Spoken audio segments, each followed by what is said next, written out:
Bom, hoje eu vou gravar um vídeo lendo com vocês Marcos 13, dos versículos 32 a 37.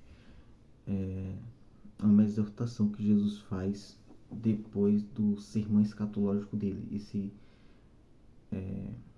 Essa parte de Marcos, do capítulo 13, na verdade todo o capítulo é chamado o Apocalipse de Marcos, assim como os textos paralelos de Mateus 24 é chamado o Apocalipse de Mateus e Lucas 21 o Apocalipse de Lucas. E depois esse texto, né, esses capítulos são conhecidos como o sermão escatológico de Jesus. Então Jesus, ele falou sobre escatologia. Ele tem um sermão de escatologia. Então é um assunto que as pessoas não gostam de estudar, não gostam de falar, mas Jesus falou sobre ele.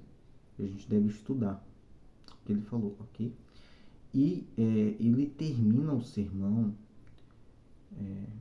aqui em Marcos com uma exortação para a gente vigiar. E os versículos dizem assim: mas a respeito daquele dia ou da hora, ninguém sabe, nem os anjos do céu, nem o Filho, senão o Pai. Então, a respeito daquele dia ou da hora em que ele vai voltar, ninguém sabe. Os anjos do céu, Gabriel, Miguel, não sabem. O Filho, aqui a gente tem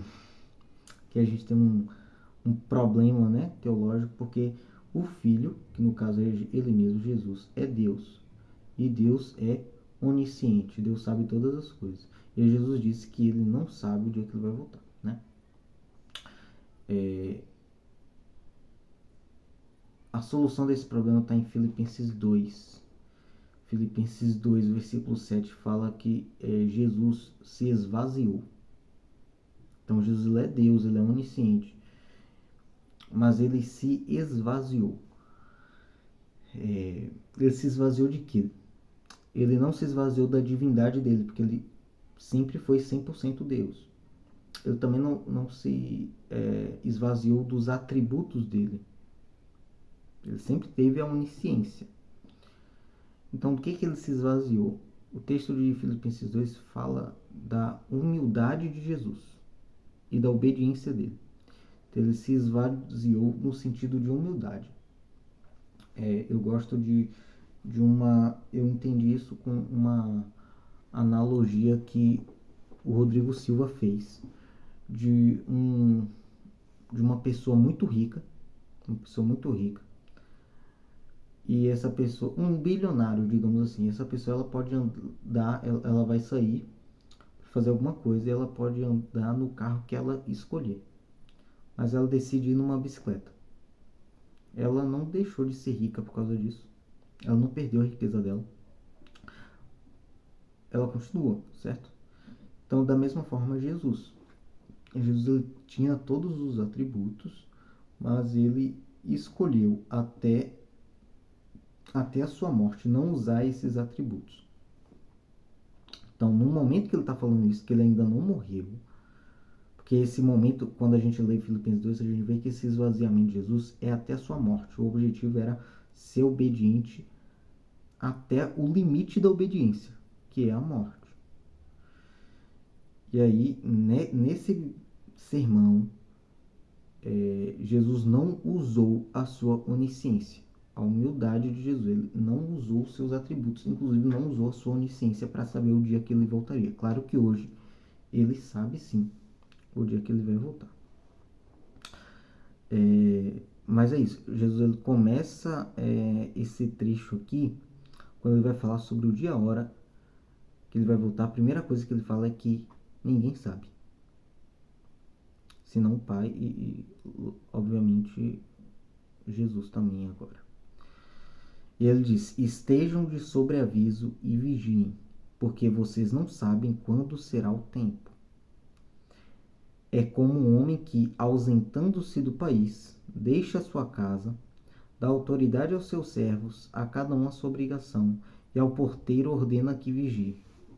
Então Jesus, ele, nesse versículo aqui, ele conta uma mini parábola de um homem que ele sai do país. E aí ele dá ordem aos servos da casa. Cada um ele dá uma tarefa. Até que ele volte. Só que os servos da casa não sabem que hora ele vai voltar. O homem da casa é ele. O dono da casa. A casa é a igreja. Ele saiu do país. O país é a terra. Ele saiu da terra, foi para o céu.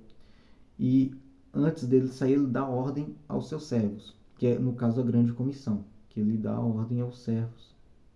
Somos nós, ide por todo mundo e etc. E como nós não sabemos que hora o dono da casa, dono da igreja, que é Jesus, vai voltar, nós devemos estar vigiantes, ok? Aí no versículo 35 ele fala: portanto, vigiem, porque vocês não sabem quando virá o dono da casa, se à tarde, se à meia-noite, se ao cantar do galo, se pela manhã. Nós não sabemos quando Jesus vai voltar. Para que, vindo ele inesperadamente, não encontre vocês dormindo. Isso aqui tem outro problema. Jesus vai voltar inesperadamente? Não, ele vai voltar inesperadamente para quem está dormindo. Porque quem está acordado, vigiante, está esperando. Quem espera Jesus está vigilante. Quem não espera, dorme. Então Jesus, ele fala várias vezes aqui: vigiem, para que, vindo ele inesperadamente, porque vocês vão estar dormindo, não encontre vocês dormindo. Ok? Então nós devemos vigiar, nós devemos esperar Jesus vigilante, para que ele não venha inesperadamente nos encontre dormindo. Versículo 37. O que, porém, digo a vocês, digo a todos: vigiem. Então isso não foi algo que Jesus disse só para os discípulos. Ele disse para todos, não foi só para todos os crentes, para toda a humanidade: vigiem.